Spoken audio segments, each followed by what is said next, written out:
Comenzamos. Última conferencia del ciclo. Muy tranquilos ya todos. Y han sido 10 conferencias de lujo. 10 conferencias que absolutamente a todas les doy una nota de 10. Ponentes brillantes, conferencias brillantes, muy divulgativas. Y bueno, sobre todo también agradecer que todos los ponentes hayan bajado al nivel del suelo, porque no os imagináis lo que es esta gente hablando en terminologías que no entendemos. Y bueno, pues lo que se pretendía con este ciclo yo creo que se ha conseguido, y es traer la cultura al barrio, que bueno, hoy van a clausurar el acto Ana Albaladejo, nuestra concejal de barrios, y el alcalde, y nos hablarán de la siguiente etapa de esta iniciativa, que esperemos que cunda. El programa hoy va a cambiar un poquito. Vamos a escuchar la brillante ponencia del doctor Escario. Ahora os presento quién es. Y inmediatamente que acabe la ponencia dejaremos tiempo para un par de preguntas, no mucho más. Y luego todos los ponentes, casi todos los ponentes que han intervenido en el ciclo, que están aquí, van a subir a la mesa y se va a entablar un debate que lo va a moderar Román Escudero, que es periodista de la universidad.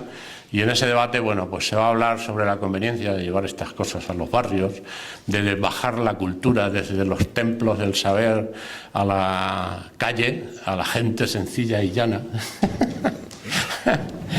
Y bueno, pues después de ese debate, el alcalde, que vendrá dentro de un rato, subirá aquí junto con Ana Albaladejo, la concejal de barrios, nos darán su opinión y nos hablarán de la continuación de esta iniciativa.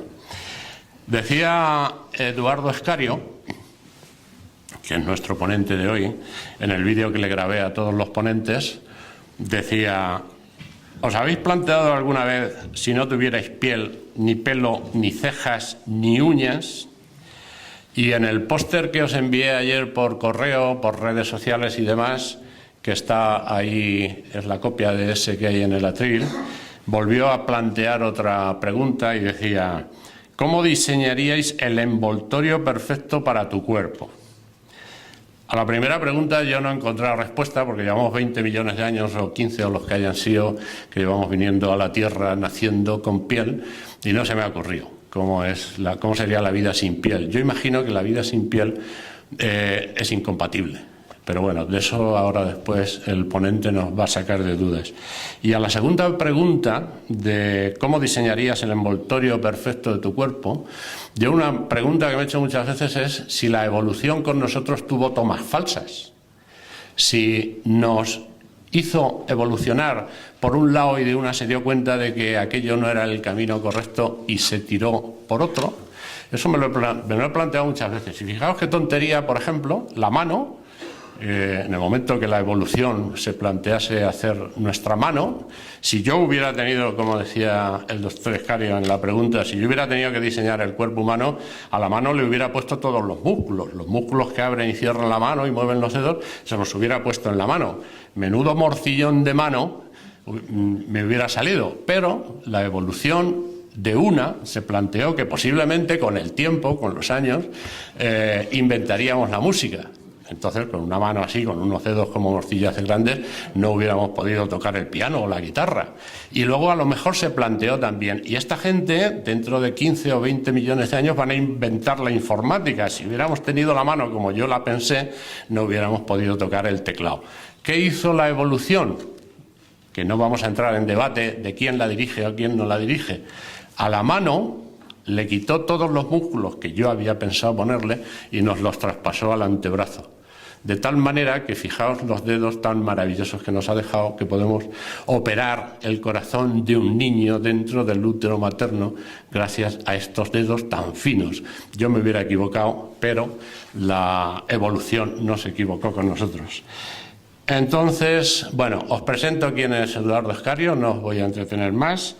Es dermatólogo, hizo su carrera en la Autónoma de Madrid, es jefe de servicio de Dermatología del Complejo Hospitalario Universitario de Albacete, es profesor de la Facultad de Medicina, es miembro de la actual Junta Directiva del Colegio de Médicos y en el año 95 hizo su tesis doctoral sobre la influencia del movimiento intrauterino en el desarrollo de la piel.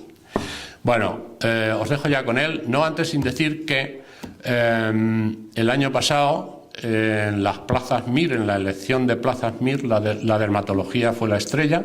De las 400 primeras plazas, 75 eligieron dermatología y creo que este año va por el camino. Entonces, bueno, hoy va a ser una ponencia muy entretenida y vamos a aprovechar mucho lo que nos vayas a contar. Gracias, Eduardo, por estar aquí. Muchas gracias, Virgilio. Antes de subir al estrado, yo, más que brillante la exposición, espero que sea entretenida, que es de lo que se trata. Y Virgilio siempre es una maravilla oírle hablar, cómo comunica y las cosas que nos cuenta, ¿no?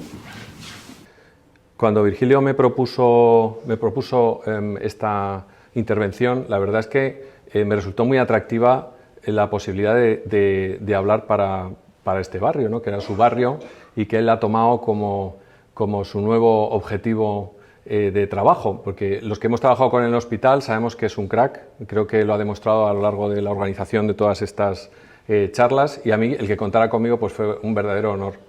Pero mi sorpresa fue cuando me dijo lo de tu funda, ¿no? Yo la verdad es que lo de la piel nunca había pensado en así, ¿no? Lo de la funda, las enfermedades, no sé qué tal, pero la funda.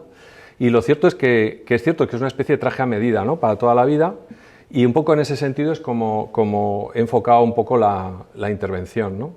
Agradecerle que contara conmigo para estas intervenciones.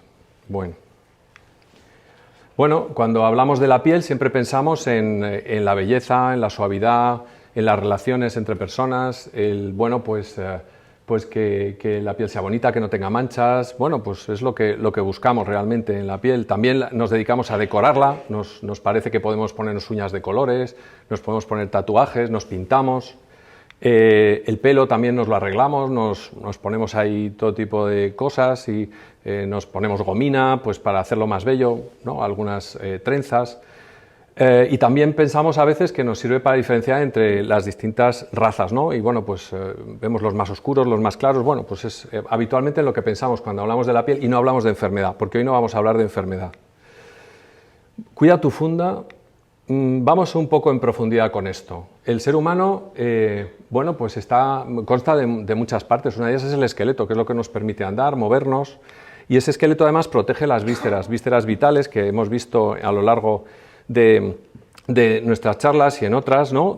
Pues está el corazón, los pulmones, los intestinos, la vejiga, los riñones, y todo eso está envuelto por músculos que nos sirven para movernos, y bueno, ahí nos quedamos. Entonces toda esa perfección, esa maravilla, de alguna manera, es cierto, hay que cubrirla, porque sin funda, pues nos moriríamos, ya os lo adelanto. Pensad en los grandes quemados que se quedan sin funda, en gran proporción de su cuerpo, la gente que por desgracia tiene quemaduras muy extensas, y bueno, pues esta gente se muere, ¿no? O sea, que es necesario poner una funda. Ya en ese concepto de funda también pensaban los primeros artistas. Fijaros Juan Valverde, que dibujó esta famosa lámina que seguramente todos la habéis visto en algún momento, donde está el músculo con la piel así colgando. Pero no solo este señor, sino que ya en este siglo, pues este otro artista, Günther von Hagens, sabéis que hizo exposiciones en Londres y también trajo a España, hacía arte y esculturas con cadáveres reales, ¿no? Y ya imitó a la imagen anterior, que era una lámina, pues con la piel así colgando, ¿no? Como voy a ponerme la funda, ¿no? De alguna manera, bueno, el concepto funda cubierta. Pero también Robbie Williams, le conocéis, ¿no? Robbie Williams en su famoso videoclip de Rock DJ se quitaba la funda, se quitaba la piel en un intento de ser más atractivo para las chicas en aquel vídeo, que no os lo iba a traer, pero es un poco desagradable, he pensado solo traeros esta foto, ¿no? Bien, pues aquí tenemos a nuestro hombre con sus músculos y todo, pensando que, bueno, pues voy a diseñar mi funda, ¿no? ¿Qué ejemplos actuales puedo coger ideas? ¿De qué ejemplos? Hombre, pues a lo mejor me puedo fijar en los trajes de buzo. Los trajes de buzo mantienen la temperatura, ¿no?, del buzo, impiden los roces con los animales o con las piedras. Esta es una idea, ¿no? Algo impermeable que me proteja de lo externo. Tenemos también los trajes especializados de los pilotos de carreras o de los bomberos, ¿no?, que incorporan fibras que son resistentes a las quemaduras, que llevan a veces sensores biométricos que informan a la gente a sus jefes que están en boxes de cómo va la frecuencia cardíaca, la respiración, etcétera, o incorporan los más modernos sensores para gases tóxicos, ¿no?, de los bomberos, ¿no? Eso está en fase de investigación. O bueno, estos trajes que ya estamos todos muy acostumbrados a verlos en la tele y otros, desgraciadamente, no tanto en la tele, sino en la vida real, que nos protegen contra los microbios, ¿no? Son impermeables y nos protegen contra los microbios, los famosos EPI. A lo mejor podemos coger ideas de eso, ¿no? ¿Qué necesitaríamos? ¿Y qué me dices si te vas al espacio? Pues en el espacio, aparte de todo esto, pues tenemos que aislarnos también de un ambiente hostil, ¿no? Me refiero a los gases que hay fuera, a la ausencia de oxígeno. Y también pues, se inventan cosas pues, para que esos trajes hasta cierto punto sean transpirables y la gente no se ahogue en sus propios sudores dentro, ¿no? Pues hay mucha investigación al respecto. Todos esos sensores van a llevar información al cerebro, ¿no? De alguna manera, al cerebro electrónico, a los boxes, a los controles de los jefes. En nuestro caso, a lo mejor, sería interesante que si hay sensores vayan la información al cerebro, nos informen de cosas de fuera, ¿no? Bueno, entonces, con todas estas ideas, y alguna más que seguro que se os ocurre, ¿qué le pedirías a tu traje biológico? Pues, por un lado, mantener una barrera impermeable, ¿no? Que el agua de fuera pues no me moje por dentro, ¿no? Y al revés, no perder líquidos hacia el exterior, sería bueno. Una barrera frente a tóxicos de todo tipo, gases, noxas externas, frente a algunos animales, insectos, que no me piquen, o si me pican, que no me hurguen, no me fastidien demasiado, ¿no? Bueno, la radiación ultravioleta es una noxa externa, que luego hablaremos de ella, pero bueno, también sería bueno que nos protegiera contra la luz ultravioleta. Tendríamos que prevenir también las infecciones externas. Hay mucho microbio en el exterior, sabemos que eso es un peligro para el cuerpo, pues debería protegerme contra eso de alguna manera. Debería también regular la temperatura. ¿Y si puede estar más fresquito cuando hace calor o puedo perder calor cuando hace calor? Y puedo guardar mi calor interior gracias a esa envoltura, pues estaría bien interesante, como los buzos, ¿no? Seguro que se os ocurren más.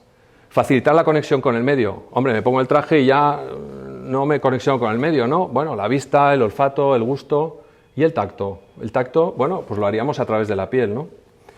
Nutrición y mantenimiento, la circulación sanguínea. Eso quiere decir que esa piel, como es viva, pues tendría que tener un sustento, ¿no? De alguna manera, pues no tendría que yo estar poniéndole cosas nutritivas, debería ser parte del cuerpo, ¿no? Y ¿por qué no? Contribuir a la nutrición del organismo, ¿no? De alguna manera, hombre, si fuéramos una planta, las plantas hacen la fotosíntesis, ¿no? Hombre, la fotosíntesis en la piel casi no, pero un poquito así. Estaría bien que lo hicieran también un poco. Bien, también todo este tejido biológico debería ser capaz de repararse en un tiempo razonable, ¿no? Un roto y no tengo que ir al sastre, sino que ello solo se reparara. Hemos visto todos películas en las que, bueno, Superman, ¿no? Ese era impresionante, se hacía una herida y al minuto ya estaba curado. Ojalá fuera así, ¿no? Pero bueno, un poco así, ¿no? Que fuera un poco así y que fuera bonito. Me voy a comprar un traje, a mí yo lo que quiero es que me guste, ser bonito y atractivo, que le guste al que me gusta, a mí que me guste, ¿no? Bueno, pues la piel es el órgano más grande del organismo, cerca de 2 metros cuadrados, unos 75 metros cuadrados de promedio, ¿no? Depende del tamaño de la muestra.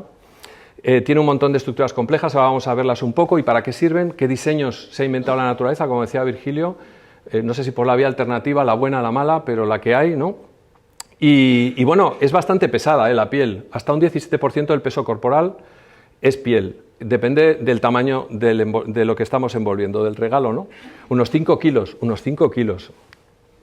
Bueno, pues el primer problema que nos planteamos sea la barrera. Necesitamos algo que nos proteja del exterior, de las noxas, y que no perdamos agua y que el agua no nos moje por dentro. Para eso se inventó el estrato córneo. El estrato córneo, a ver si sale esto. A ver, no, esto me parece que lo he quitado, ¿no? Bueno. El estrato córneo es esta parte de aquí arriba, no sale ahí tampoco. Mira que le he dicho a Virgilio que no iba a usar esto, ¿eh? Espera, seguro que sale, verás. Bueno, pues la parte donde pone capa córnea, así con el dedo, capa córnea. He sido yo, ¿eh? Culpa mía, Virgilio. La capa córnea, que es esa parte de arriba, esa parte es la que realmente ha inventado el organismo para defendernos de las noxas externas, de la humedad, evitar la pérdida de agua y además que lo que hay fuera pues no nos dañe. Bueno, eso, como veis, es muy gordo en este caso, a este lado, o es muy finito al otro lado. Piel gruesa y piel fina. ¿Para qué puedo querer yo tener piel gruesa y piel fina? Pues a lo mejor necesito una piel gruesa en zonas que van a estar más sometidas a los roces, a los traumatismos. Se os ocurre enseguida los pies, las manos, la zona de la espalda, piel más gorda y con un estatocórneo más gordo. ¿Estatocórneo más fino? Pues hombre, las zonas de piel finita, los párpados, los genitales, ¿de acuerdo?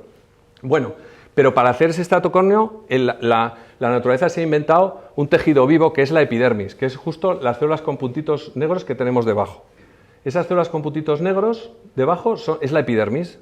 Muy poquita cantidad de células nos están fabricando y defendiendo contra el exterior. Asombroso. Aquí veis una microscopía de barrido muy interesante sobre la epidermis. El rombito que veis arriba en rojo es la epidermis, 0,05 milímetros de grosor de promedio. Y la parte hojaldrada que hay encima, ese es el estatocórneo. La epidermis que fabrica el estatocórneo.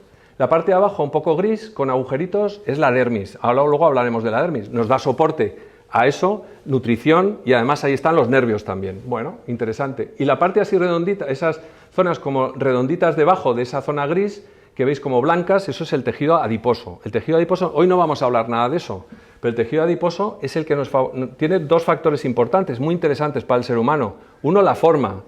Hay sitios donde hay más tejido adiposo y se producen unas formas más voluptuosas, todos estamos pensando en lo mismo, y otras zonas que tienen menos tejido graso, pues son menos voluptuosas, ¿vale? Esto cambia mucho los grosores durante la adolescencia, evidentemente. Y además nos sirve de reserva térmica, ahí es donde se guardan las calorías para cuando las necesitamos.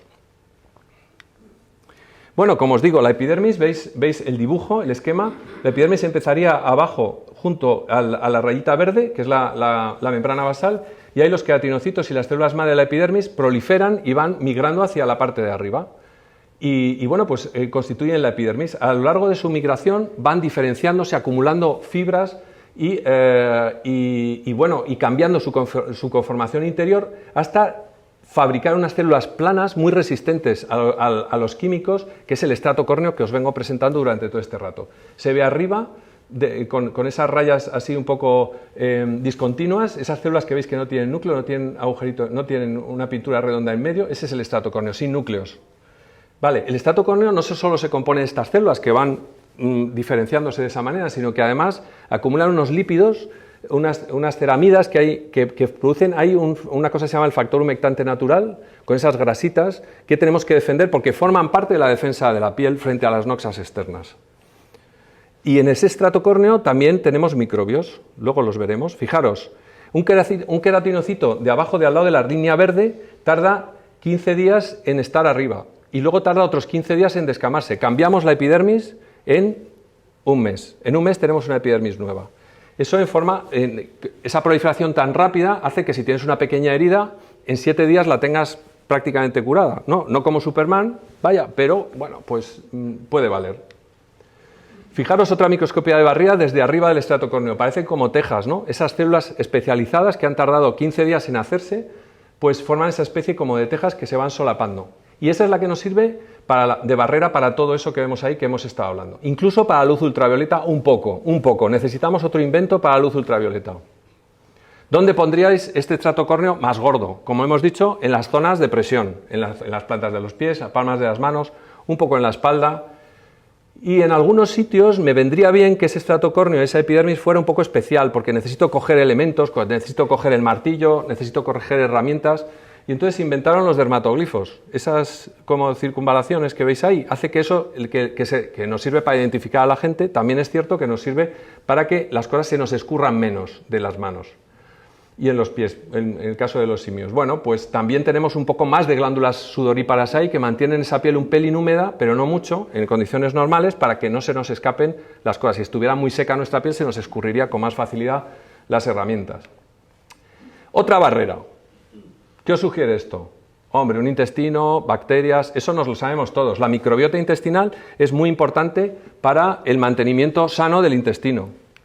Bueno, pues también tenemos microbiota en la piel. Aunque nos empeñemos en quitar la microbiota, tengo que lavarme mucho las manos para quitar todas las bacterias que tengo. Pues no lo vas a conseguir, que no, desde que naces.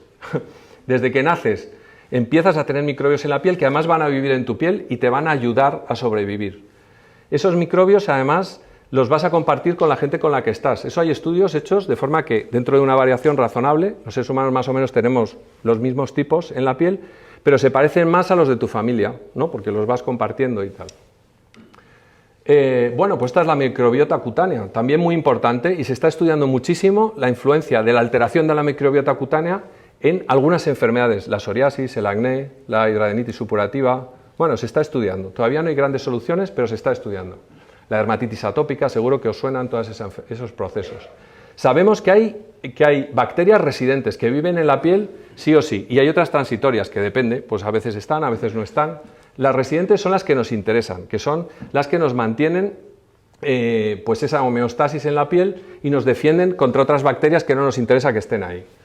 Bueno, pues esa flora residente va a variar según la zona del cuerpo y básicamente según sean zonas con más grasa o menos grasa o sean zonas más secas o menos secas. Por ejemplo, como veis abajo, en la superficie vamos a tener también bacterias que les gusta el oxígeno. En cambio, en la profundidad de los folículos pilosos vamos a tener bacterias que no les gusta el oxígeno, anaerobias, ¿de acuerdo? Vamos a tener también hongos y levaduras. Bueno, también van a tener un poco de variación según el sexo y la raza. ¿Cómo funciona la microbiota? Pues brevemente, interfieren o compiten con las bacterias que vienen de forma transitoria, ¿no? Compiten con ellas. Producen unos ácidos grasos a partir de las grasitas de la piel que mantienen la piel un poquito ácida, en un pH de 5,5. El pH de la piel es 5,5, no es un pH neutro, es un 5,5 y eso no es neutro, es ácido. Bueno, pues eso hace que haya bacterias que no puedan crecer bien ahí. Bien. Además, compiten por los nutrientes. Yo como más y tú no tienes comida. Producen sustancias antibióticas también, curiosamente. Las mismas bacterias producen sustancias antibióticas contra otras bacterias que quieren invadirnos, las bacteriocinas. Bien. ¿Cómo cambiamos la flora cutánea? Pues a veces con los lavados con antisépticos, pero solo nos quitamos la flora transitoria. La residente no nos la quitamos, esa sigue ahí. A no ser que nos empeñemos en lavarnos mucho y estropearnos el estrato córneo, el factor humectante natural y también las bacterias que nos vienen bien. La hidratación aumenta la colonización. La hidratación me refiero con emolientes, con cremas, ¿vale? Con grasitas en la piel. Eso mejora el estado de la flora residente y disminuye la posibilidad de que haya flora transitoria, porque ya, como os he contado, las bacterias producen, en este caso las que nos interesan, producen ácidos grasos también a partir de las grasitas que ponemos en la piel y favorecen ese estado ácido de la piel. Y los ambientes húmedos, pues cuanto más húmedos tengamos nuestros ambientes, pues peor. Hay que hacer unas bacterias que no nos interesan para nada, que son los gram negativos y la pseudomonas, que esa no la queremos nadie, ¿de acuerdo? Total, que la piel seca nos viene mejor, pero hay otros factores que también nos influyen mucho en la defensa de la piel frente al exterior, que son los queratinocitos, que también producen péptidos antimicrobianos, como veis ahí, esos que son impronunciables casi, y el propio sudor también lleva sustancias que son bactericidas, ¿no? Como veis ahí. De hecho, en las glándulas sudoríparas no hay bacterias, ¿vale? Ni las apocrinas ni las ecrinas, no hay bacterias, es estéril, el sudor es estéril en sí mismo. Bueno, ¿cómo cuidamos el microbioma del estrato córneo y el estrato córneo? Pues bueno, tenemos que utilizar productos de cuidado de la piel adecuados al pH. El pH lo tenemos que mantener. Entonces, bueno, pues si utilizamos cosas que son de pH neutro, pues no estamos favoreciendo para nada el estado de la piel, ni el microbioma, ni nuestras defensas naturales. Los productos antisépticos, pues hay que utilizarlos, pero en una medida limitada, ¿de acuerdo? Porque tampoco, evidentemente, no acaba con la flora residente, pero si le damos mucha caña, pues a lo mejor sí que estamos jugando en contra, el partido en contra. Los lavados con frecuencia, muy frecuentes, pues también alteran la humedad a ese nivel y luego acaban quitando el factor humectante natural ese que os digo. Con detergentes, si utilizáis detergentes muy fuertes, pues vamos a tener problemas con eso, vamos a quitar esa grasita y vamos a ser muy agresivos para el estrato córneo. En cuanto a hidratación, pues eso, lo que hemos dicho antes, tenemos que utilizar productos adecuados y luego hay que secarse muy bien las zonas húmedas, porque si no ahí crecen bacterias de las que no nos interesan. Empezamos con las leyendas urbanas. Os presento ahí un jabón lagarto o un jabón de losa. El jabón de losa, que aquí tiene, yo cuando llegué a Albacete hace muchos años, todo el mundo se lavaba con jabón de losa y si no, eras excomulgado, si se te ocurría decir que eso era malo, te excomulgaban. Bueno, pues el jabón de losa, que tan bueno es cuando no tienes ningún otro jabón, a ver, si no tienes ningún otro jabón, lávate con jabón de losa, por Dios, lávate. pero el jabón de losa tiene un pH entre 7 y 10, dependiendo. Entonces los jabones artesanales, los jabones naturales que llaman, para que sean compatibles con la piel deben de estar corregidos en cuanto a su pH. Eso algunos farmacéuticos sí que lo hacen, pero desde luego el que hacemos en casa no está corregido para nada, es el aceite y tal. Entonces eso no nos gusta, realmente lo tenemos que utilizar pues para lavar la losa, eso sí, para lavar la losa y para lavar, pues se llama de losa, y luego para la ropa quizás, no sé, pero bueno, lavarse mucho las manos elimina las bacterias, que no elimina las bacterias, no te pongas pesado, que no te laves tanto las manos, que te quitas el factor humectante natural y además es agresivo con los queratinocitos y con el estatocórneo. No te laves tanto las manos, no lo vas a conseguir, que no. Bueno, no secas, tengo prisa y no me seco entre los dedos. Mal, te van a crecer ahí hongos y bichos. Tú sécate, dedícale un ratito a secarte entre los dedos y en los pliegues más íntimos. Y bueno, la utilización de antibióticos tópicos, pues como siempre con los antibióticos tenemos que tener un poco de cuidado. Básicamente cuando los utilizamos para el acné o para algunas otras enfermedades que a veces hay que utilizarlos durante un tiempo, pero siempre limitado. Los antibióticos en monoterapia están contraindicados más de un mes o dos, como mucho, ¿no? Bueno, otras líneas de defensa de la piel. Fijaros qué células más chulas. Están arriba en el recuadrito del medio, con el dedo. El recuadrito del medio. ¿Veis que son unas células estrelladas, así con prolongaciones, muy chulas? Y fijaros, en el recuadrito violeta de la derecha, veis la epidermis y están metidas en la epidermis, están ahí en mitad. Bueno, esas son las células de Langerhans. Las células de Langerhans son los presentadores de antígeno por excelencia del organismo. Están fundamentalmente en la piel, aunque también los hay en el intestino, en los ganglios y circulantes por ahí. Pero el sitio fetén es la piel. Estas células cogen las noxas, las procesan en su interior y luego se las presentan a los linfocitos, que son otras células que también son muy interesantes y de las cuales vamos a hablar ahora. A veces migran a los ganglios linfáticos y allí montan las líneas de defensa en los ganglios linfáticos. Si no tenemos células de Langerhans, estamos fritos. Bueno, pues estas células de Langerhans disminuyen con la edad y en la piel con lesión actínica crónica, con el sol y con la edad, pues nos van a disminuir el número de células de Langerhans y estamos un poquito más desprotegidos, ¿no? Bien. Los otras células que están en la dermis defendiéndonos son los linfocitos, os sonarán, los polimorfonucleares también os sonarán, los eosinófilos, los mastocitos, los macrófagos. Aquí os los he puesto mucho más bonitos que en un tejido, que es una extensión de piel, con esas formas tan chulas que tiene y los granulitos que tiene en su interior. El eosinófilo no se ve muy bien, pero los granulos son de color rojito y el basófilo son de color azul, como veis ahí, ¿no? Entonces todas estas nos sirven para defendernos y montar reacciones alérgicas también, por cierto, ¿vale? Pues todas estas células se comunican por vía linfática, otro tipo de vaso, no es un vaso sanguíneo, son vasos linfáticos, eso cuesta entenderlo, luego os lo explico.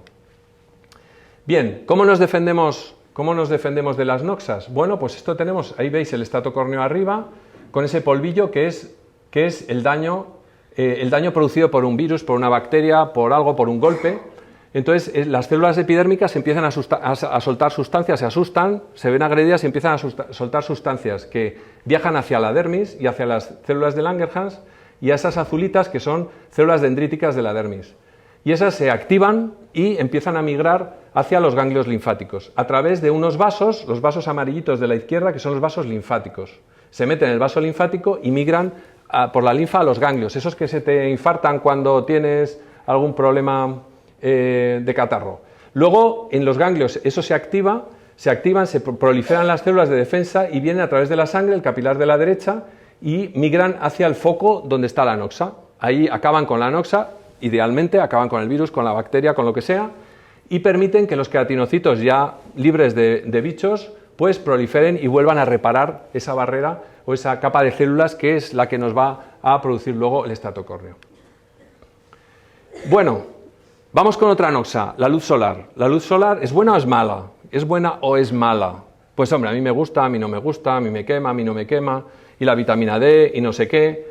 Es que no está claro, es que es buena y es mala. Aquí tengo a mi endocrino favorito que espero que no me corrija, porque es buena, la luz ultravioleta también es buena. Bueno, el espectro solar. El espectro solar es la radiación que emite el Sol y que recibimos en la Tierra. Como veis, en el esquema de la derecha, veis la zona central, azulita, representa la luz visible, lo que permite que veamos las cosas, ¿no? De alguna manera. La luz que nuestro ojo es capaz de recibir. A su izquierda tenemos cosas violetas, que son la radiación ultravioleta, que tenemos tres, el VC, el VB y el VA. El VC, fijaros que se para en la capa de ozono y no pasa a la Tierra, afortunadamente, porque es microbicida, pero también es biocida. Produce muchas alteraciones en los organismos vivos y los mata. Menos mal que se queda en la capa de ozono. La capa de ozono se hace más fina, más gruesa, no sé. Pero afortunadamente los VC se quedan ahí. El VB y el VA sí que pasan y nos llega a la piel. La mayoría de lo que nos llega de radiación ultravioleta son radiaciones ultravioleta A, las de largo, las de onda, las de longitud de onda larga, entre 320 y 400 nanómetros. Y en cambio, solo un 5% es radiación VB. Os adelanto que la VB viene poca, pero es la que nos pone rojos y nos quema enseguida. El VA nos quema si quitamos la VB, entonces sí que nos quemamos con la VA, porque es mucha más cantidad, pero quema menos. Bueno, ¿y qué produce la radiación ultravioleta? Pues produce cáncer, eso lo sabemos todos, ¿no? Produce cáncer a la larga. Produce inmunosupresión, baja las defensas de la piel, las células de Langerhans, los linfocitos. Produce alteraciones en la estructura de la dermis y en los fibroblastos, que son las células que producen la dermis, luego lo vemos. Y produce fotoenvejecimiento. Bueno, pues es bastante mala, ¿eh? Desde ese punto de vista es bastante mala, necesitamos defendernos contra todo eso. Por otro lado, permite nuestra fotosíntesis. La fotosíntesis del ser humano, que es la vitamina D, hasta donde conocemos, ¿no? Es una fuente importante de vitamina D, el sustrato de generación de vitamina D. Y por otro lado, también nos controla el microbioma cutáneo. Acordaros, cuando viene un paciente con acné, le aconsejamos que tome el sol. Bueno, va un poco por ahí. En general tenemos que defendernos de ella, ¿no? Y para eso la naturaleza inventó la melanina. La melanina, que es una molécula muy interesante porque filtra los rayos ultravioleta. Y está producida por una célula, fijaros qué chula, con qué pinta tiene, con esas dendritas por las que circula los melanosomas, que es donde está la melanina. Este es el melanocito, básicamente es el melanocito, un superinvento. Sí. Fijaros en la foto histológica de abajo cómo está localizado, veis las crestas, esas que es la parte de abajo de la epidermis, y las prolongaciones no las vemos muy bien, pero alcanza a cantidad de queratinocitos. Bueno, pues le va transfiriendo a través de esas prolongaciones la melanina a los queratinocitos. Y así los queratinocitos se protegen con la melanina. Algunas veces de forma muy curiosa, porque la melanina se distribuye encima de los núcleos haciendo como una especie de sombrilla muy chula. En otras personas o razas, la melanina se distribuye por todo el citoplasma. Muy interesante. Bien, sí, pero enséñamelo mejor. Fijaros en la línea marrón, ¿no? La línea marrón, que son líneas de absorción y la longitud de onda abajo. La melanina absorbe al principio de la tabla, es la línea marrón, ¿no? Esa absorbe entre los 300 y 400 nanómetros, que es la zona de la radiación ultravioleta. Luego un poquito, pero sobre todo radiación ultravioleta. Este tipo de gráficas nos interesa mucho a los médicos que trabajamos con los láseres y el IPL, porque a veces buscamos dianas para que nuestra luz dañe solo una estructura en concreta, sea muy selectiva. Y entonces nos interesa, para quitar manchas, luces que van directamente y solo se absorben por la melanina. Entonces me cargo la melanina, pero no hago herida. O el vaso sanguíneo, fijaros, la roja representa la hemoglobina. Entonces todos esos láseres que pone ahí, diodo, neodimio YAG, herbio y tal, todos esos, fijaros que las longitudes de onda, que son muy largas, 1064, 1320, todas esas se fotoabsorben por la hemoglobina y no por la melanina. O sea que podemos pasar la piel normal con su melanina y el rayo llegaría a la hemoglobina y acabaría con ella, y por tanto con el vasito que hay ahí que nos incordia, ¿no?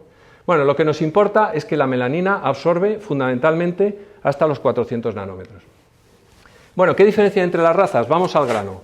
Pues los colores de la piel no dependen del número de melanocitos, todos tienen más o menos el mismo número de melanocitos. Sí dependen del tamaño de los melanosomas, dependen de la cantidad de los melanosomas y de su distribución en la célula. Aquí veis un esquema un poco, pues los africanos, los asiáticos, los europeos, y también depende del tipo de melanina. Hay dos, eumelanina y feomelanina. La eumelanina es la que da un color marrón negro y la feomelanina es la que da un color más clarito o pelirrojo, ¿no? Tienen distintos tipos de melanina. Bueno, con este espectro todos recordamos que hay gente que es muy morena de nacimiento, hay gente que es negra, los fototipos 6, o hay gente pelirroja en el otro extremo. Los pelirrojos se queman enseguida, nunca se ponen morenos, y los negros siempre están negros y nunca se ponen morenos porque ya están negros. Y entre medias hay un espectro, 6 fototipos. Y esos fototipos que los describió Fitzpatrick en el siglo pasado, muy acertadamente los seguimos manteniendo, Y bueno, pues se correlacionan mucho con luego la facilidad de fotoenvejecer, de quemarte y de hacer cáncer de piel. Los negros hacen poco cáncer de piel, no se queman nunca y bueno, pues les cuesta fotoenvejecer. En cambio, los del fototipo 1 se tienen que cuidar mucho porque tienen poca defensa frente al sol. ¿Cómo somos los manchegos? Pues vaya, os he descubierto la siguiente diapositiva. Bueno, los manchegos, ¿cómo somos? O ¿cómo sois? Porque yo soy casi manchego, pero no soy manchego. Bueno, pues somos sobre todo fototipos 2 y 3, ¿vale? Hay muchísima gente aquí muy celta que se quema enseguida, se pone un poquito moreno al final del verano y se pone tal, mucha gente con los ojos claros, como la modelo que hizo esa foto, y luego hay muchos fototipos 3 y algún 4. Los 4 son los que son morenos, pues esos no necesitan ni el sol para ponerse morenos, pero no son el patrón 5 sudamericano y mucho menos el 6, ¿no? Entonces el 3 es el que se quema si se despista al principio del verano, pero se pone moreno como un tizón. Bueno, curiosamente, la distribución de las razas en el mundo sigue de forma paralela la distribución de la radiación ultravioleta en el mundo. La distribución de la intensidad de la radiación ultravioleta que recibe la superficie cutánea o la superficie de la Tierra en el mundo es la que veis aquí. Lo rojo es donde más cantidad de luz ultravioleta se recibe de forma directa y lo gris de arriba significa donde menos radiación ultravioleta. Bueno, esto se podía suponer que era así, ¿no? Ya tenemos mucha mili, pero lo cierto es que hubo un señor que se ha dedicado a hacer estas mediciones y es así realmente. Bueno, pues también es fácil imaginar que la distribución de las razas pigmentadas sigue de forma casi paralela la misma distribución, los más pigmentados donde hay más radiación ultravioleta y los menos pigmentados donde hay menos radiación ultravioleta. Bueno, ¿y esto cómo fue? Pues las teorías dicen que la civilización no, pero el ser humano empezó en África ecuatorial, ¿no? Ahí es donde se han encontrado los restos más antiguos y tal y cual. Bueno, pues ahí la gente la selección natural seleccionó los que no les salían cáncer, ¿no? Y pues la gente que vivía bien con tanta luz, ¿no? Y entonces, pero luego el humano que es inquieto por naturaleza decidió migrar al norte y empezó a migrar hacia el norte. Y entonces, bueno, las razas que se seleccionaban eran las que tenían menos pigmentación, porque había menos luz. Una persona negra en el norte de Europa, si no toma suplementos, los pasa un poco regulín con la vitamina D, ¿verdad? Se muere. ¿Ves? Entonces, bueno, pues desarrollaron su piel mucho más clara. La gente se moría por raquitismo, básicamente, y cosas así. En cambio, ponemos a un nórdico me está acordando de la peli esta bueno, no me acuerdo muy bien cómo se llama, que también era una nórdica que se va, ¿cómo se llama esta, hombre? Eso, a Memorias de África, ¿no? Una blancuchi que se va aquí, la cosa no dura mucho tiempo, como para ver si desarrolla cáncer de piel, pero esa se debió quemar muchísimo. Meryl Streep, ¿no? Era Meryl Streep, ¿no? Bueno, pues entonces eso es lo que ha pasado, ¿no? Sobrevivieron alguna gente ha sobrevivido con piel muy oscura porque come mucho aceite de hígado de bacalao y mucho atún y mucho salmón y mucha foca en el norte, en la zona de tal. Entonces, bueno, pues esa gente sobrevivió porque comía ese tipo de cosas. Y ahí están un poco aceitunadillos y tal. Bueno, interesante. Vitamina D y piel. Este tema lo tenía que tratar personalmente con el doctor Botella, pero me ha dado tiempo. Bueno, pues lo cierto es que es verdad que el colecalciferol se produce en la piel a base de la luz ultravioleta B que le llega con las grasitas de las membranas y tal, se produce la provitamina D. Y esa vitamina D, la vitamina D3, pues se transforma luego en el hígado y en el riñón y nos fabrica la vitamina D que nos sirve a todos para evitar la osteoporosis y muchas más cosas, el cáncer, hay muchas más cosas con la vitamina D muy interesantes. No conviene tener poca vitamina D, eso no conviene. Bueno, lo cierto es que necesitamos una dosis de sol para conseguir eso, de alguna manera. Pero por otro lado resulta que produce cáncer la piel y tenemos gente con cáncer, con melanomas, con no sé qué, le estamos diciendo que no tomen el sol, que se pongan fotoprotectores. Evidentemente, si usas mucho el fotoprotector y te proteges y no te da el sol, tienes carencia de vitamina D, normalmente. Bueno, y sobre todo si eres mayor y no te dispones mucho al sol y tal. Los fotoprotectores siempre dejan pasar algo de radiación ultravioleta, no es que te bloqueen por completo. Entonces, si tienes suficiente exposición al sol, pues no pasa nada. A lo mejor te baja un poquito de vitamina D, pero dentro de los niveles normales. Bueno, entonces, ¿qué podemos hacer? Si el médico va y se pone muy pesado con el tema de la fotoprotección, para no cabrear al doctor Botella, pues le podemos dar suplementos alimenticios. Le podemos dar leche enriquecida con vitamina D, yogur enriquecido con vitamina D. Podemos decirle que coma pescado azul y de pues el aceite de hígado de bacalao yo no tomo en la vida, no sé eso a qué sabe, pero saber a rayos. Pero bueno, sí que me gusta mucho el pez espada o el salmón o el atún, todo eso lleva mucha vitamina D. Entonces, si cambias tu dieta y la haces un poquito así, pues tal. En el norte de Europa toman muchos suplementos de vitamina D en los alimentos, dicen. Yo tampoco lo sé exactamente, pero creo que sí, ¿no? Entonces, aquí no, aquí nos cuesta encontrar una leche enriquecida con vitamina D. Bueno, total, que no nos vamos a pelear, vamos a intentar convivir, ¿no? Bueno, leyendas urbanas con la pigmentación. Alguien me preguntaba hace un rato, ¿estar moreno es más saludable que estar blanco? Pues vamos a ver, la interpretación es que probablemente estar moreno quiere decir que estás muy expuesto a algo que te puede sentar mal y tu piel se ha defendido haciendo el moreno. Yo le daría ese cambio al tema. Es muy molón, nos gusta mucho estar morenos porque parece que es más saludable, pero realmente no es más saludable. Es una defensa, nos estamos defendiendo contra una radiación que nos produce problemas, mutaciones, todo eso que hemos hablado. Los días nublados, el sol no quema. No, lo que me ha quemado ha sido el aire del mar. Pues no, el aire del mar no quema, no quema. Como mucho te seca los labios. Lo que pasa es que el día nublado sí que te quemas porque pasa radiación ultravioleta a través de las nubes. Ten cuidado, si necesitas tener cuidado, para no tener problemas con esto. Debajo de la sombrilla estoy protegido. Pues hombre, la mayoría de las sombrillas ahora están saliendo con factores de protección ahí muy elevados y tal, pero vamos a ver, las sombrillas protegen un 3, un 4% habitualmente de radiación ultravioleta. O sea que debajo de la sombrilla estás más protegido y más cómodo, pero ponte fotoprotector si necesitas fotoprotegerte. Vale, metido en el agua no me quemo. Mentira, el agua transmite la radiación ultravioleta y te quemas a veces incluso más, ¿no? Es que yo estaba en el agua y yo no tomo el sol, yo es que me pongo a nadar 1 hora y media, 2 horas y estoy hecho un cachas y tal, ya, pero vienes quemado con cáncer de piel por todos lados. Bueno, o sea que tienes que proteger, tú nada, pero protégete. Bueno, es mejor quemarse a principios de verano y luego te pones moreno. Eso me lo dijo un albañil hace un tiempo. Dice, no, lo que hacíamos cuando éramos chavales es que nos quemábamos y una vez quemado, pues tal. Y el tío venía, no voy a entrar en eso, que he dicho que no iba a hablar de enfermedades. Bueno, pues eso es falso, ¿no? O sea, te quemas, las quemaduras solares acumuladas a lo largo de tu vida condicionan el riesgo de melanoma a largo plazo. Y eso está demostrado. Bueno, total que no hagas eso, ¿eh? Tú vete bronceando poco a poco. Bueno, el fotoprotector me permite estar más tiempo al sol. Trampa. Se ha descubierto que en sitios donde se utiliza mucho el fotoprotector, el cáncer de piel ha aumentado. Y dices, bueno, ¿y eso por qué? Si estamos haciendo lo correcto. Pues la interpretación es que la gente se pone el fotoprotector y dice, bueno, pues en vez de estar 1 hora voy a estar 3, ¿no? Como no me quemo, pero al final acabas acumulando mucha radiación ultravioleta y acabas teniendo problemas a la larga. Luego no es así, o sea, el fotoprotector sirve para con una exposición normal, pues no quemarte, ¿de acuerdo? Pero no aproveches para tomar más el sol. Se trata de no tomar el sol, se trata de vivir feliz, pero no tomar el sol, ¿vale? Bueno, aplicándolo por la mañana es suficiente el fotoprotector. Yo me pongo por la mañana después de desayunar y ya me voy todo el día por ahí. Pues no. El fotoprotector el efecto dura un par de horitas, 1 hora y media, y ya. Y luego te lo tienes que poner otra vez. Y por la tarde te lo tienes que poner otra vez, ¿vale? Eso está muy estudiado y es así. Aceleradores del bronceado. Y es que me quiero poner moreno muy rápido. Morena, no, me voy en Semana Santa y yo en el primer fin de semana me quiero poner morena. Pues tampoco, te vas a poner por colorado, te vas a quemar y va a ser peor. Luego no vas a poder ir a la discoteca durante el resto de la Semana Santa. O sea que no existe el bronceador rápido, no. Lo que existen son tintes para la piel.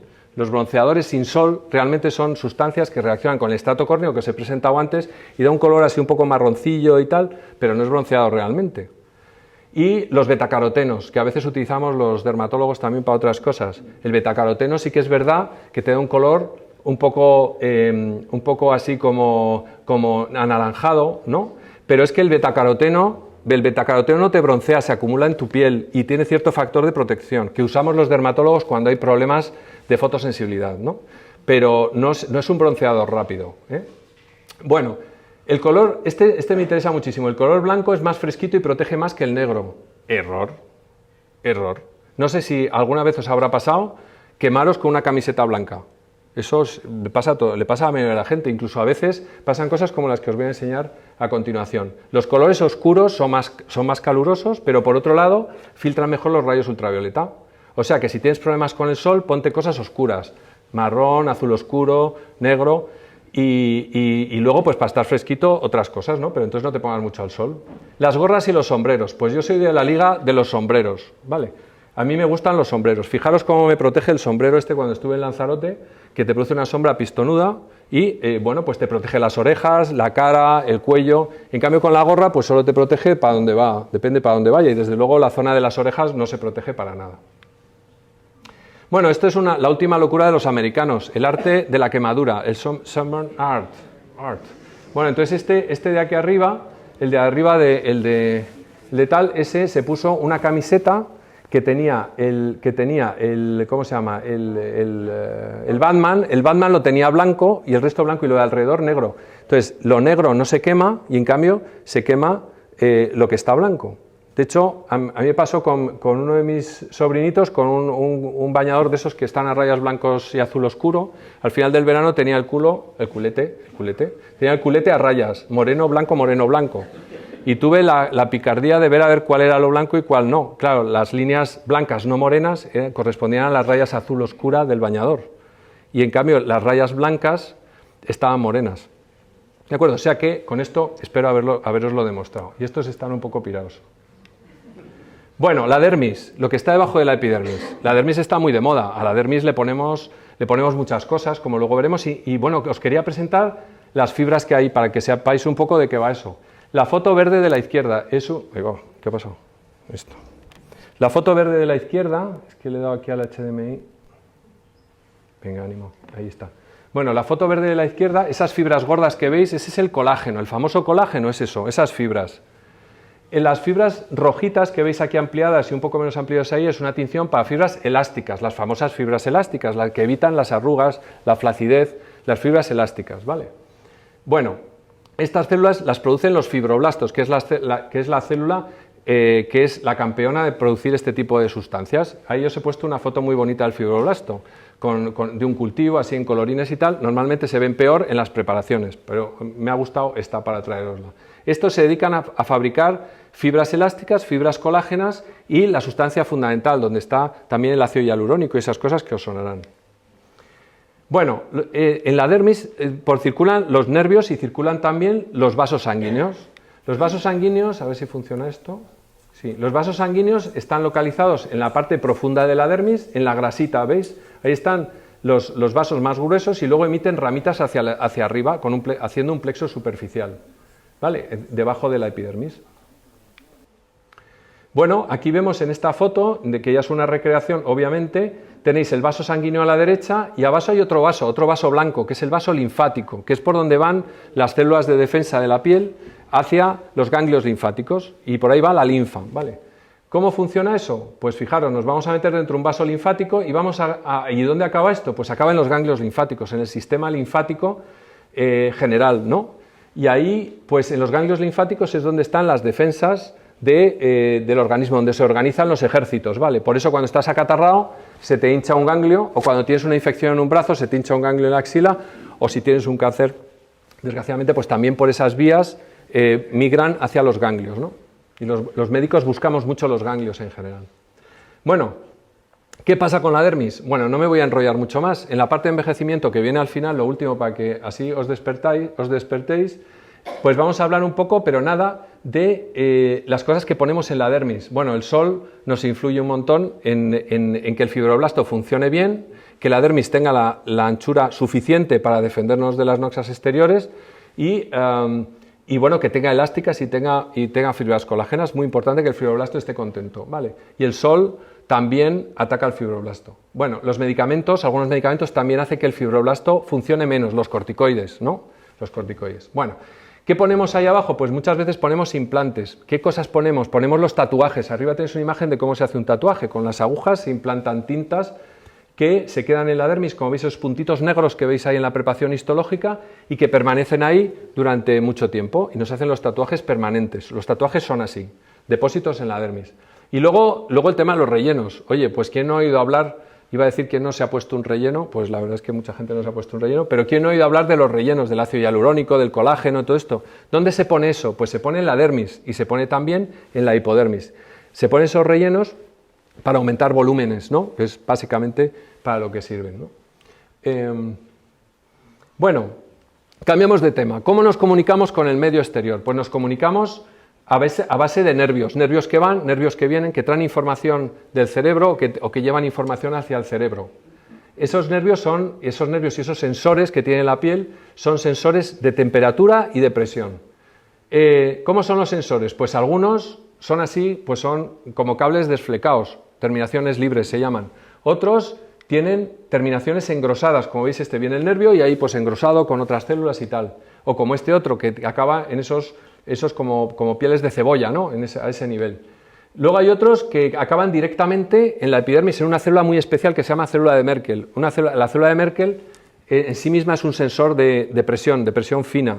A mí me vuelve de cabeza porque hay un tumor que se llama merkeloma, que es más maligno que el melanoma y me trae de los nervios eso, porque cuando sale un tumor de esos tipos hay que correr muchísimo para poder tratar al paciente en condiciones. Células de Merkel.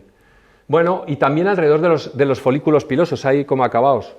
Recordaos que cuando tocamos los pelos, un poco de sensibilidad sí que tenemos de cómo se mueve el pelo y nos da como sensibilidad fina. Pero no se lo digáis a los gatos o a los perros que tienen unos pelos especiales en los bigotes que les sirven los ratoncillos que sirven para tener mucha más sensibilidad de lo que tocan y tal y cual, ¿no? Nosotros lo tenemos poco desarrollado eso.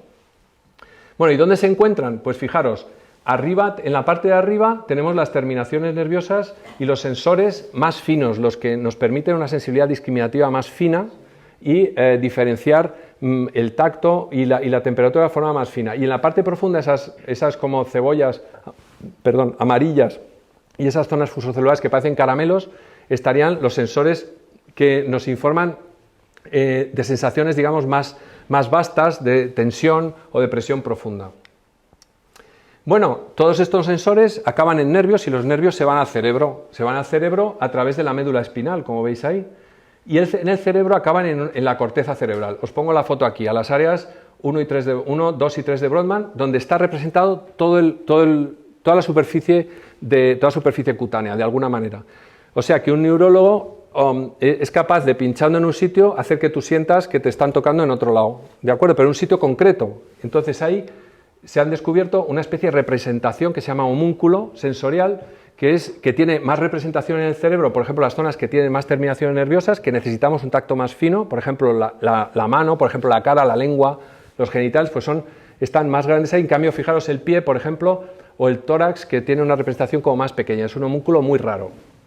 A los dermatólogos nos interesa, a los médicos en general, los dermatomas, que son las rayitas estas que veis a la derecha. Los sensores esos a través de los nervios se conducen y entran en la médula espinal a través de distintos niveles, depende de lo que estemos testando en ese momento. Y entonces nos dan los dermatomas, depende de dónde entran, pues T1, T2, T3, T4, C3, C4, pues depende por dónde estén entrando. Esto vosotros sí que lo habéis visto en pacientes que han tenido herpes zóster. Los pacientes con herpes zóster, la infección ocurre en uno de los ganglios sensitivos o el recuerdo de la infección y las vesículas salen en un dermatoma, ¿no? En cinturón, en algún sitio, en la pierna, ¿de acuerdo? Entonces eso nos recuerda los dermatomas. Dos temas interesantes con esto de los sensores que tiene el cuerpo. Uno son los campos sensoriales. Los campos sensoriales que coge cada nervio pueden ser más pequeños o más grandes. ¿Cuándo se os ocurre que necesitaríamos unos campos más pequeños? No me lo digáis, sé que lo sabéis. Cuando necesitemos hacer una discriminación fina, necesitemos saber qué hay, en qué se diferencia que me toquen aquí o me toquen aquí, o sea, en las manos, por ejemplo, en los pies, en algunas zonas, en los genitales, en algunas zonas donde necesitamos un campo de recepción más pequeño. Y en cambio hay otros sitios que me da igual. En la espalda me da igual que sea grande. ¿Habéis jugado a eso de cuántos dedos tengo en la espalda y tal? Que no hay manera de adivinar cuántos te ponen en la espalda, no sé que te los pongan así de lejos. Bueno, pues eso tiene que ver con esto de los campos de recepción.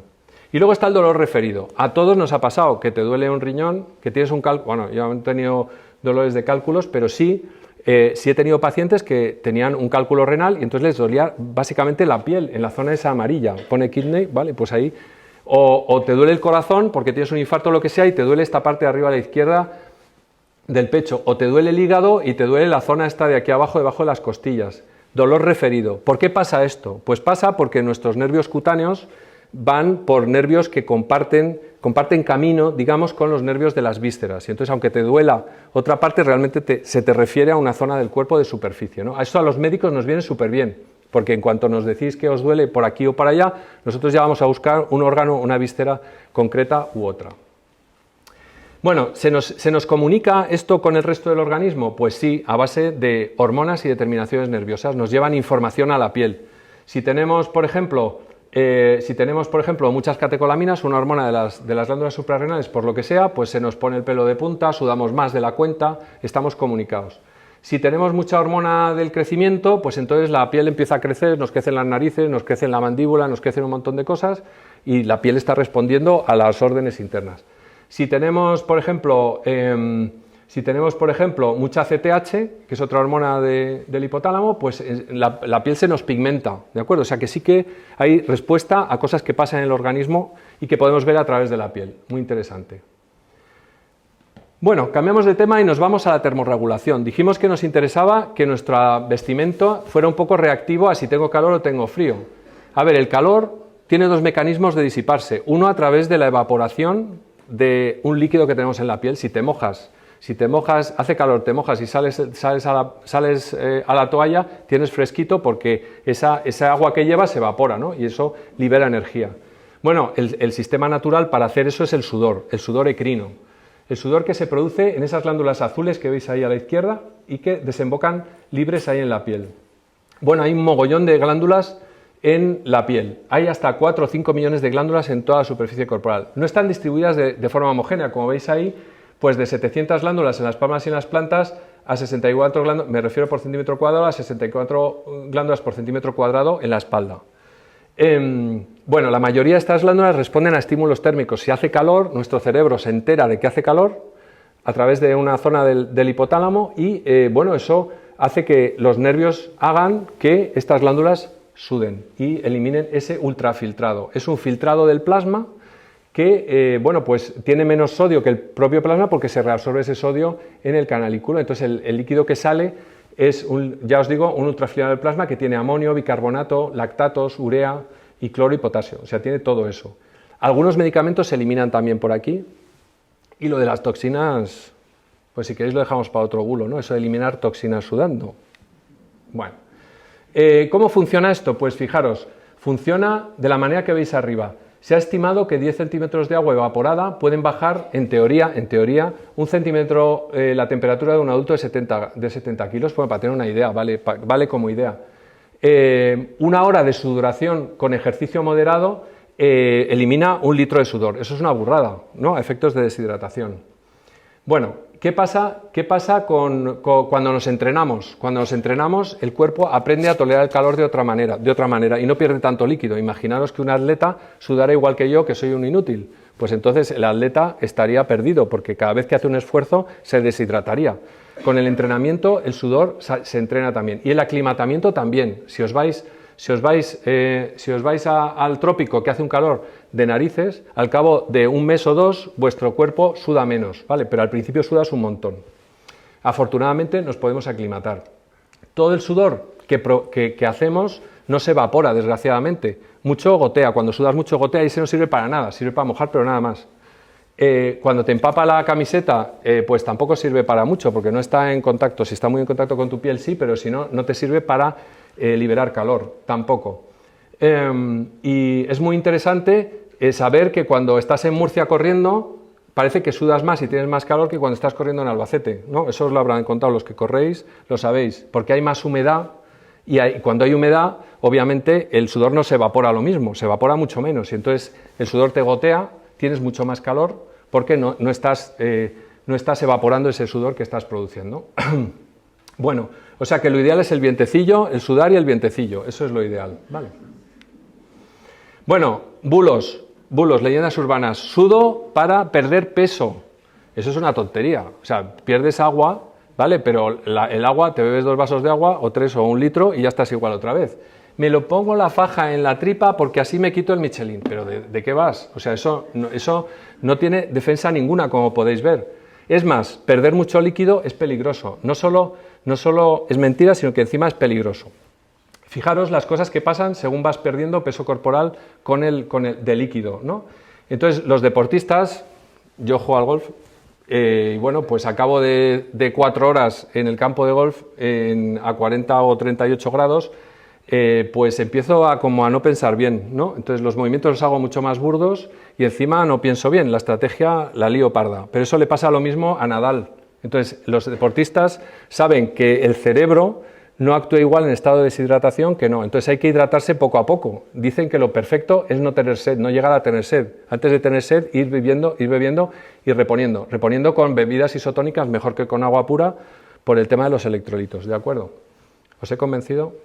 Tirad la faja. Bueno, otro mecanismo de control de la temperatura es el vascular. Cuando hace calor, los impulsos nerviosos llegan a los vasos sanguíneos y abren, cuando hace calor, y abren los shunts que hay, veis arriba que hay como un cortocircuito que va por una especie de bucles arriba, entonces se cierran los vasos de abajo y se abren los de arriba, y entonces el calor en superficie en esos vasos actúa como un radiador y se elimina mucho mejor calor. Cuando hace frío pasa al contrario, se cierran los shunts de arriba y entonces la sangre pasa por abajo. Fijaros, en frío, cuando hace frío los shunts están cerrados y están vasoconstriñidos, no quiero perder calor, quiero mantenerlo, y en cambio cuando tengo que perder calor los vasodilato y me pongo rojo. Bueno, otro mecanismo para defendernos del frío es el tejido adiposo. Hombre, para algo tenía que servir eso. Bueno, pues cuando tengo frío, el tejido adiposo me defiende contra esa pérdida de calor, ¿no? Lo malo es que cuando tengo calor ya estoy más fastidiado, porque todo el calor lo tengo que perder a base de sudar, ¿no? A base de sudar y ponerme rojo, ¿no? No pierdo nada tanto por radiación, porque es como si llevara una capa impermeable debajo de la dermis.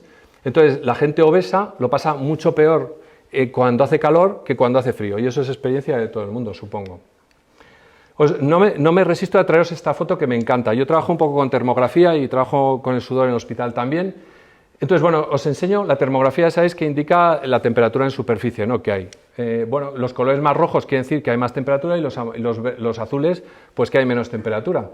El señor normal es el de la izquierda del todo. El del centro es uno que está haciendo ejercicio. Está haciendo ejercicio y entonces con el ejercicio se producen catecolaminas y se produce una vasoconstricción periférica bueno, entonces pues el músculo se activa y tal, y entonces, bueno, se contraen las arteriolas de superficie y el paciente en superficie está como más frío. En cambio, lo que le pasa al señor de la derecha, que parece un dálmata, de hecho se entiende que es un patrón en dálmata, lo llaman así, y eso ocurre cuando ya estás al final del ejercicio y entonces, bueno, pues tus arteriolas perforantes se llaman, pues se vasodilatan y empiezan a soltar calor hacia la piel para liberar ese calor, ese patrón en dálmata, muy interesante. Bueno, las uñas, ¿qué me dices de las uñas? Bueno, las uñas son un elemento de primer nivel estético, ¿no? Pero ¿cómo funciona esto de las uñas? Mira, pues me sirve para proteger el pulpejo, para mejorar la sensibilidad del tacto fino. Como decía Virgilio, nos sirve para operar ese corazón del niño intraútero y tal. Nos sirve para rascar, muy importante. Nos sirve para la destreza de manipulación y lo de la defensa y el ataque, aunque hay gente que las utiliza para eso, lo cierto es que eso es más de otros mamíferos, ¿no?, que se dedican a ese tipo de cosas. Cuando es una superficie relativamente rígida, que, bueno, pues entre sus características físicas la responsable es el azufre, no es el calcio, no es que tengas falta de calcio o no calcio, el calcio hay hierro, hay otro, pero el calcio no tiene nada que ver con la uña, no le des vueltas. Bueno, ¿cómo funciona esto? Fijaros, la parte que crece de la uña es la parte proximal, donde están las primeras flechas rojas en el pliegue ese, y desde ahí la uña va creciendo hacia el exterior. Todo lo que afecta a esa parte pues va a afectar al grosor y a las calidades de la lámina ungueal. Sabemos que las uñas de las manos crecen más rápidas que las de los pies. Pues vaya, me corto las uñas de las manos 2 veces y una de las de los pies probablemente, y la del dedo gordo menos, porque crece menos todavía.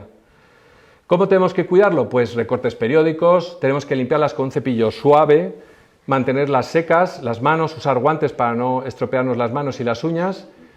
Conviene que a partir de cierta edad utilicemos algún hidratante para las uñas, porque se vuelven, si veis, al cortaros las uñas, los que tenemos ya algún año se resquebrajan un poquito más, están más secas, nos vienen bien los hidratantes, y no utilizar químicos agresivos. En los pies, importante utilizar un calzado que no presione lateralmente los dedos para no deformarlos. Leyendas urbanas con las uñas. Retirar la cutícula mejora el aspecto estético y salud de las uñas. ¡Qué manía con el pellejillo! ¡Qué manía! Déjalo, que para algo está. El pellejito está para proteger la estructura más productiva de la uña, que es la matriz ungueal. Déjalo en paz. Bueno, las uñas acrílicas son inocuas y muy bonitas. Hombre, muy bonitas desde luego, pero sí que se cargan la lámina ungueal. Entonces, bueno, la gente que se quita las láminas la chisma esa, pues al final acaba teniendo problemas con la lámina ungueal. Hay que limpiar bien debajo de la uña con una tijera. Vamos con la tijera, dale que te pego. Vale, pues eso es que resulta que aquí hay otro. Fijaros que hay en esa parte final, donde acaba la uña, hay una especie de repliegue que nos protege ese espacio, está protegido por el hiponiquio, se llama, que es un pellejito que la tiene pegada a la uña y que además, si te la rompes, te hace mucho daño. Bueno, pues si te lo lesionas, por ahí entran bichos y pasan cosas. Ergo, no uses la tijera.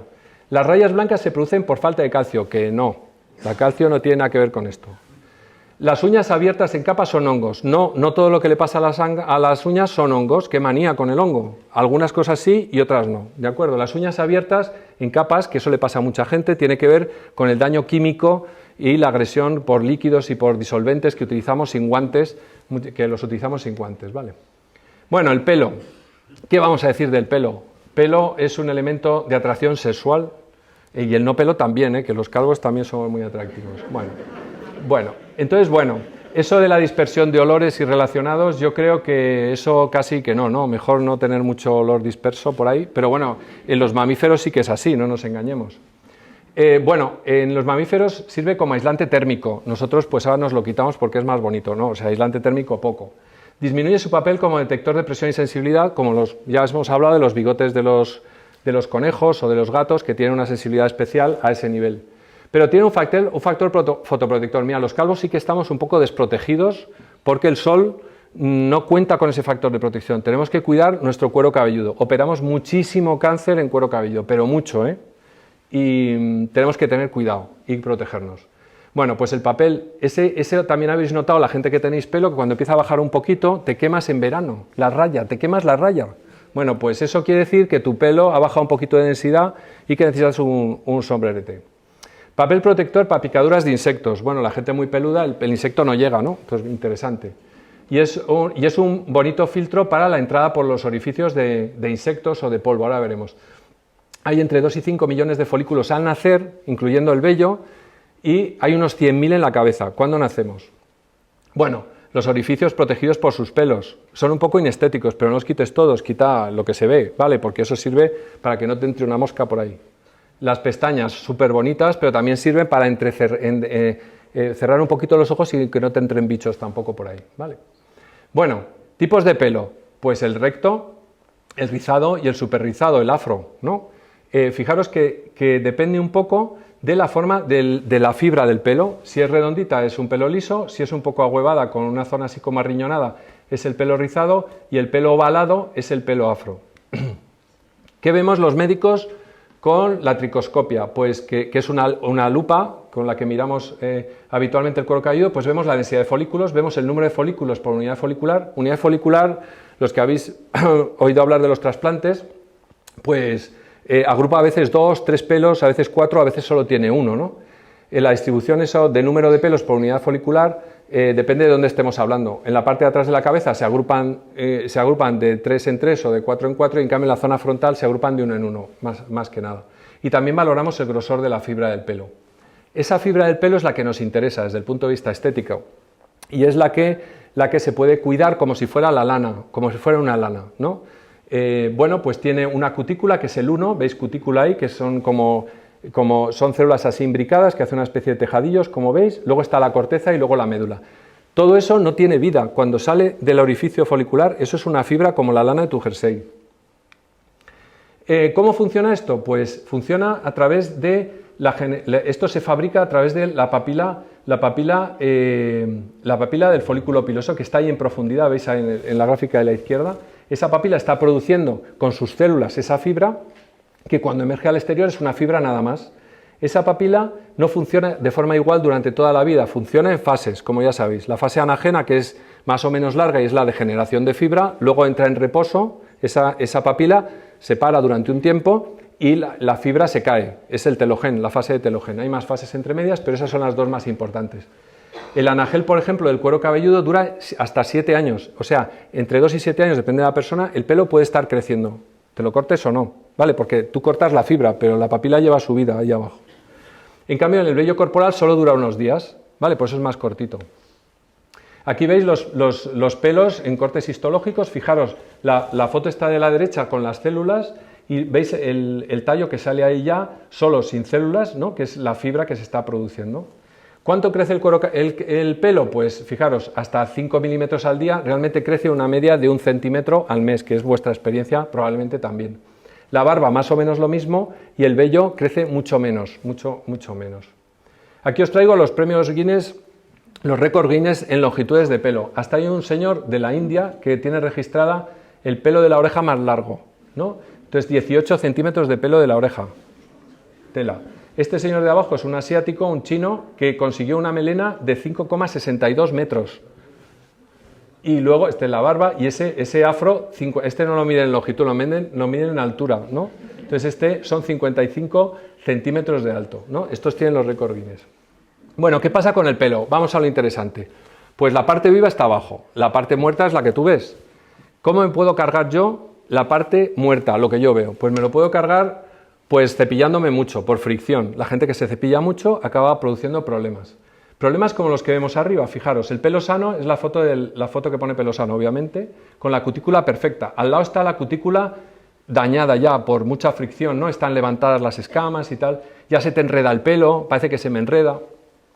La cutícula luego desaparece y queda el córtex expuesto.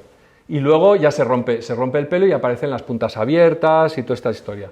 A veces eso ocurre al final del pelo o a veces ocurre en mitad del pelo, como veis ahí. Todo eso ocurre con la fricción, con la humedad, con la radiación ultravioleta, la temperatura alta de las planchas y procedimientos cosméticos. Las permanentes, ¿sabéis cómo es eso de la permanente? La permanente consigue por métodos básicamente químicos la desnaturalización de las moléculas del pelo. Y entonces luego, cuando la tienes hecho un higo, pues entonces le das la forma que tú quieres, lo rizas o lo desrizas y luego le das no sé qué para que eso se vuelva a estructurar. Claro, eso repetido de forma repetida pues acaba dañando el pelo, no se restaura al 100%. Que te hagas una permanente no pasa nada, pero si te estás haciendo permanentes permanentemente, pues entonces sí que puedes llegar a tener problemas. El pelo no me crece, doctor, sí que le crece, pero se le rompe y le da a usted la impresión de que no le crece, ¿no? Entonces cogemos el pelo, hacemos crack y se rompe. ¿Ve usted cómo se rompe? Y no me rompa usted más. Sí, pues. Bueno, ¿cómo cuidamos el pelo? Evitar los traumatismos, los cepillados intensos, las coletas muy estiradas, el moño muy tenso, las manipulaciones nerviosas, eso hacerte rulitos, pues no hagas eso. Lavados con champú suave que no desengrase excesivamente el cuero cabelludo para no generar efectos rebote. La grasita del pelo es interesante. La frecuencia de lavado, ¿cuánto? Pues cada 2 o 3 días en profundidad y lavados más superficiales, pues a lo mejor si sudas mucho, si haces deporte, pero más superficiales. La plancha en el secador, hombre, no te voy a decir que no, la vida es complicada, pero utiliza protectores del calor y no le des mucha caña a tu pelo, porque luego te quejas de que se te rompe. Yo encantado de que vengas a mi consulta, pero no se te rompe. Vale, proteger el cuero cabelludo sin pelo. Por Dios, poneros sombrero. Los que tenemos poco pelo, poneros sombrero. Voy a poner una industria yo de sombreros. No hay problema en usar gomina y suavizantes, si no los tenéis mucho tiempo, y bueno, pues en principio el pelo no sufre con eso, pero que sí que sufre con los tintes, porque el uso de amoníaco puede irritar también el cuero cabelludo y bueno, pues dañar también la fibra del pelo. Porque ya sabéis que hay que desteñir el pelo para luego teñirlo. Leyendas urbanas. Os he traído un guapo también. Bueno, ¿el pelo corto es más sano? Pues no, pelo corto es pelo corto, ¿no? Y ya está, no pasa nada. Pero no es más sano ni menos sano. Si se corta el pelo sale más fuerte. Pues no ves que es lana. Tú cortas el pelo y sale igual, no es un geranio.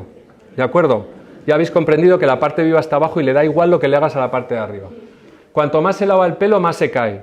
Pues no, se cae el que le toca caerse, ¿no? Porque le toca caerse, nos he dicho, un 10% de los folículos pilosos del cuero cabelludo están en telogén. Telogén es la fase de caída. Obviamente, si no te mueves nada, el pelo se queda ahí enganchado. Pero si te cepillas, pues claro que se cae, ¿no? Y si te lavas, pues se cae. Pero es que le tocaba caerse ya, o sea, no nos engañemos. No es que se te caiga más, es que toca. Si llevo gorra o sombrero se me queda más el pelo. Eso me lo decían a mí en la mili. Aquí hay gente que ha hecho la mili también, ¿no? Menos mal que puedo hablar, porque cuando estoy dando clases en la universidad queda muy retro eso, ¿no? Bueno, pues iban al botiquín, que yo tuve la fortuna de estar en el botiquín, y querían un rebaje, ¿os acordáis de los rebajes? Un rebaje de gorra porque se le caía el pelo. Me estoy quedando calvo, diga, anda, tira para allá. Bueno, obviamente se engancha, bueno, pues ya sé. Señor policía, esa es otra, ¿no? Señor policía, no me ponga multa por ir sin casco, es que se me cae el pelo. Esa también es una clásica, ¿no? Bueno, toma multa. Bueno, y luego la utilidad de los champús anticaída es muy limitada. Ten en cuenta que el champú está en el cuero cabelludo muy poquito tiempo y no da tiempo a que llegue abajo. Los champús sí que sirven para mejorar la calidad estética del pelo, para quitarle carga eléctrica, lo recubren a veces con siliconas, para darle más cuerpo, en fin, una serie de cosas de tipo estético, pero no tiene nada que ver con que se caiga o se deje caer el pelo, ¿vale? O sea, el champú, aunque ponga anticaída, no os fiéis. Bueno, genial, me llevo este traje, me lo llevo puesto. Bien, mantiene la barrera impermeable, la barrera frente a tóxicos, barrera frente a animales, oye, todo guay, previene los daños, previene la infección, regula la temperatura, facilita conexión al medio. ¿Estáis contentos con el traje? Contribuye a la nutrición del organismo, repara sus daños de forma autónoma y es súper chulo. ¿Y qué pasa con el tiempo? Pues con el tiempo pasa que todo cambia. Las fibras colágenas empiezan a perderse, las fibras elásticas se desestructuran, el pelo también cambia, se vuelve gris, más finito, tenemos menos capacidad para retener agua, la piel se nos seca más, tiene menos acidez la superficie, con lo cual es más atacable por las bacterias, menos células inflamatorias, nos defendemos peor, ¿no? La gente que ya vamos siendo mayor. Y también disminuye la sensibilidad, eso es también muy curioso, disminuye el número de sensores que tenemos en la superficie y tenemos menos sensibilidad al dolor. Mira, algo bueno tenía que tener. Bien, aparecen las arrugas finas y gruesas, aparece la sequedad, el engrosamiento, afinamiento de la piel, aparecen las venitas, el amarilleamiento, aparecen las pigmentaciones, el pelo gris, el vello un poco más recio en algunos sitios. Bueno, pues hay una escala que habréis oído hablar, que utilizan mucho los cirujanos plásticos y los estéticos, que es la escala de Glogau, la maldita escala de Glogau, que te califica según las arrugas que tengas y la edad que tengas, ¿no? Entonces, bueno, pues dice, este señor, vamos a ver si le pasamos de la escala 3 a la escala 2 con nuestros procedimientos y tal y cual. Bueno, básicamente se basa en el número de arrugas, las manchas que tienes y tal, y así te califican y de esa manera ven si progresas o no progresas, como cualquier otra escala. Esto, bueno, se me olvida deciros que hay dos tipos de envejecimiento, que es el fotoenvejecimiento y el cronoenvejecimiento. Tú envejeces porque cumples años, pero si tomas mucho el sol, tu envejecimiento se acelera muchísimo. Y la piel que tienes expuesta al sol, eso lo podéis ver, la gente que trabaja al aire, la piel del tórax la tiene finita y sin manchas, y en cambio la piel de la zona expuesta tiene arrugas, tiene zonas amarillas, manchas, de todo, porque ha estado mucho más expuesta al sol. Seguro que no me cuesta convenceros de eso.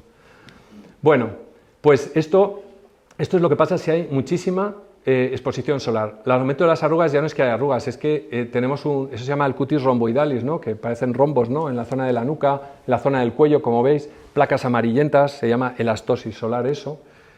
Muchas arrugas por todos lados y esa degeneración de comedones, quistes y comedones que veis en ese señor de la izquierda de abajo, que ocurre sobre todo en albañiles y en gente que trabaja en el campo. ¿Cómo cuidamos la piel madura? Pues muy importante la fotoprotección, para no estar más mayor de piel de lo que me corresponde. La fotoprotección puede ser física, o sea, ponerme sombrero, ponerme la camisa de manga larga con tejidos oscuros, todo esto que hemos hablado, o también el uso de fotoprotectores. Cuidado con los déficits de vitamina D, porque los mayores tienen más déficit de vitamina D, entonces, bueno, conviene tomar suplementos si es que quiero hacer una fotoprotección muy bestia. Lo bueno que tiene para el doctor Botella es que la gente no hace ni caso con lo de la fotoprotección, entonces se pone una vez y se olvida toda la semana, con lo cual la vitamina D se recupera lo que se tenga que recuperar o nada, pero no es por mi fotoprotector, es porque no cumplen con eso, ¿no? Que el ser humano es así. Bueno, utilizar jabones suaves porque tenemos la piel más seca, tenemos la piel más sensible y más fina, evitar irritantes. Irritantes son lo que utilizamos para fregar, para lavar, todo eso, ponte guantes. Protección de los traumatismos, la piel va a ser más fina, ten cuidado, no te sometas a mucho riesgo de golpes y tal igual, porque eso va a ir mal. Y luego podemos utilizar principios activos. Hay muchos principios activos que son principios activos milagro. No os fiéis mucho de eso, las cremas más caras tampoco son más activas, simplemente son más caras. ¿Qué os puedo aconsejar así en global? ¿O qué nos puedo aconsejar? Los retinoles, buena idea. Los alfa-hidroxiácidos, buena idea. La vitamina C, buena idea como tratamientos. No voy a especificar más porque no se trata de eso. Y por último, esta diapositiva. Esta foto es de hace un par de semanas del extraordinario del ABC. Decía, jóvenes, aunque sobradamente influyentes, tiktokers, la belleza se hace viral. Estos son chicos de 20 a 21 años que tienen cientos de miles de visitas en su TikTok, sobre belleza y sobre cuidados de la piel. Sobre belleza no sé, a lo mejor os podéis fiar, tienen 21 o 24 años, son los youtubers y toda esta gente. Probablemente son gente muy influyente y que bueno, plantea soluciones muy fáciles a problemas que a lo mejor no tienen una solución fácil, pero el cuidado de la piel quizás lo mejor sea fiarse de los profesionales. El cuidado de la piel es otra historia. Y bueno, pues nada, muchas gracias, esto es lo que os quería contar.